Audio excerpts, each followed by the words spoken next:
Сегодня очередной выпуск новостей о антикоррупционном комитете Никиты Михалкова и его работе за последнюю неделю. В организации по борьбе с преступностью и коррупцией появились 3 новых сотрудника. Известный советский и российский актер, участник фильма «Улицы разбитых фонарей» Александр Половцев, певица Чичерина и кинорежиссер и сценарист Сергей Бодров-старший. Команда Никиты Михалкова, которую теперь курирует министр обороны Российской Федерации Андрей Белоусов и товарищ Бастрыкин, вновь провели антикоррупционную проверку недвижимости, имущества, финансовых счетов и коммерческого бизнеса депутатов Госдумы. В ходе проверки были выявлены грубейшие правонарушения и арестованы еще 7 депутатов.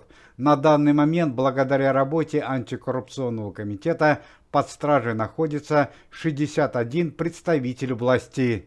Пресс-служба антикоррупционного комитета сообщает трагическую новость о дочери Никиты Сергеевича Анне Михалковой, которая минувшей ночью пережила остановку сердца и клиническую смерть. Анна Михалкова находится в коматозном состоянии 3 недели в результате нападения, которое было совершено на 49-летнюю женщину несколько недель назад. На завтра назначена коллективная молитва о выздоровлении Анны Михалковой. На данный момент в больнице, где находится дочь Никиты Сергеевича, находятся представители семьи Никиты Михалкова и некоторые члены антикоррупционного комитета. К слову сказать, что в подобной ситуации несколько недель назад находился и другой член антикоррупционного комитета, известный артист Борис Щербаков, которому на данный момент стало лучше, и он пошел на поправку. У известного российского певца Дмитрия Маликова были расторгнуты рекламные контракты с компанией «Озон» за неуплату налогов в течение полугода. По данным прессы, Дмитрий Маликов больше не будет появляться в рекламе этой компании с 1 августа текущего года. В больнице в состоянии средней тяжести оказалась известная российская певица Надежда Кадышева. Надежда Никитишна почувствовала себя плохо накануне во время музыкального выступления в городе Волгограде и была госпитализирована в больницу с диагнозом гипертонический криз. Ну и главная новость этого дня. Возобновление поисков известного российского актера и режиссера Сергея Бодрова-младшего спустя 22 года после страшной трагедии дали шокирующие результаты. Еще полгода назад глава антикоррупционного комитета Никита Михалков и близкий друг Сергея Бодрова-младшего, актер Евгений Сидихин, предложили возобновить поиски Сергея Бодрова. Члены антикоррупционного комитета и многие граждане Российской Федерации до сих пор не могли поверить, что Сергей Сергеевич Бодров пропал бесследно. Поисковые работы вновь возобновились в марте текущего года. Инициативу антикоррупционного комитета поддержал отец Сергея Бодрова-младшего Сергей Бодров, а также его супруга Светлана и дочь Ольга. К слову сказать, что Сергей Сергеевич Бодров-младший известен широким зрителям по таким фильмам, как «Кавказский пленник», «Брат Стрингер» и «Брат 2», официально считался пропавшим без вести с 20 сентября 2002 года. По официальной сводке до сегодняшнего дня Сергей Сергеевич Бодров пропал без вести вместе со своей съемочной группой во время схода ледника Колка в Кармаданском ущелье Северной Осетии, где проводили съемки фильма «Связной». Однако тело Сергея Бодрова так и не было найдено. Однако поиски Сергея Бодрова, которые проводила поисковая группа под предводительством Евгения Сидихина, Никиты Михалкова и Сергея Бодрова-старшего, увенчалась весьма неожиданным и шокирующим результатом. 2 дня назад поисково-спасательная служба Евгений Сидихин и Сергей Бодров-старший наткнулись на заброшенную осетинскую деревню под названием Чал, которая находится в 7 километрах от места трагедии. В ходе разговора со спасателями местные жители сообщили весьма неожиданную подробность. Оказывается, в деревне уже 20 лет проживает весьма странный мужчина. Он страдает потерей памяти и практически не разговаривает. Все это время он работал водителем в сельской школе. Однако мужчина с седой бородой и сильными шрамами на правой щеке не привлек внимания спасательной службы до того момента, пока Сергей Бодров-старший не увидел на груди у мужчины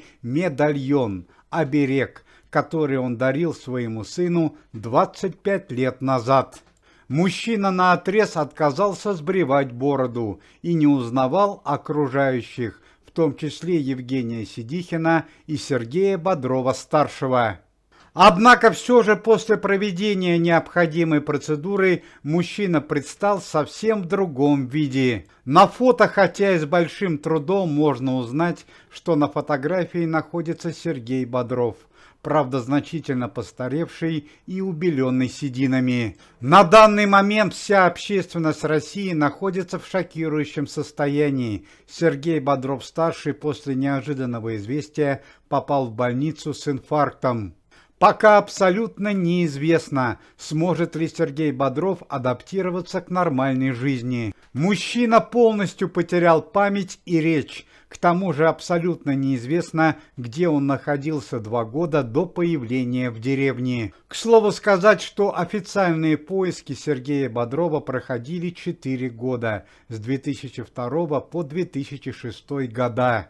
В 2007 году по личному желанию Сергея Бодрова-старшего в связи с безвыходностью ситуации поиски были прекращены и возобновились вновь лишь в марте 2024 года по личной инициативе Никиты Михалкова. Игрока программы «Что, где, когда» Илью Новикова приговорили к 8,5 годам лишения свободы. Звезда популярного шоу уехал из России в 2021 году. Спустя год его признали инагентом. Еще в 2016 году игрока выгнали из круглого стола программы «Что, где, когда», где он высказывался на политические темы и не раз возмущал своих коллег. 2 года назад Илья Новиков вновь оказался в центре скандала. Знаток осудил действия российской власти и некрасиво отозвался о соотечественников.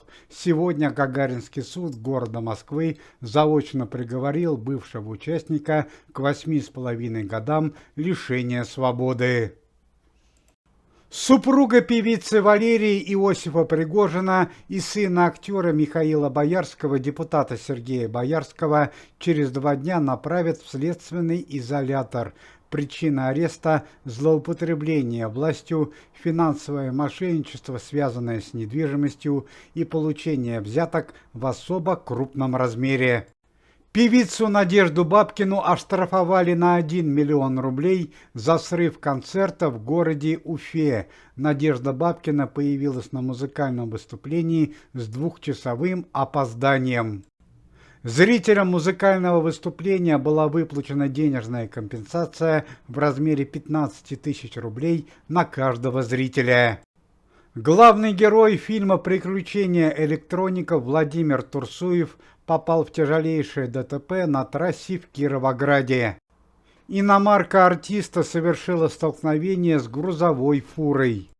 На данный момент состояние Владимира Турсуева крайне тяжелое. У него диагностированы многочисленные переломы и черепно-мозговая травма. На данный момент он находится без сознания. После вчерашнего нападения на известного артиста и члена антикоррупционного комитета Никиту Малинина известная певица Любовь Успенская была доставлена в полицейский участок. По данным прессы, ее скоро переведут в следственный изолятор. Любови Успенской будут выдвинуты следующие обвинения: покушение на жизнь человека в состоянии алкогольного опьянения и жестокое обращение с домашними животными. Важные новости о состоянии здоровья известных артистов, членов антикоррупционного комитета. Никита Малинин на данный момент после вчерашнего нападения находится в реанимации. Его состояние здоровья тяжелое. Супруге известного певца Льва Лещенко Ирине Лещенко стало немного легче, из реанимации ее перевели в общую палату. Уважаемые зрители, если вы желаете выздоровления членам комитета и поддерживаете их деятельность, то можете поставить лайк под видео и написать поддерживающий комментарий.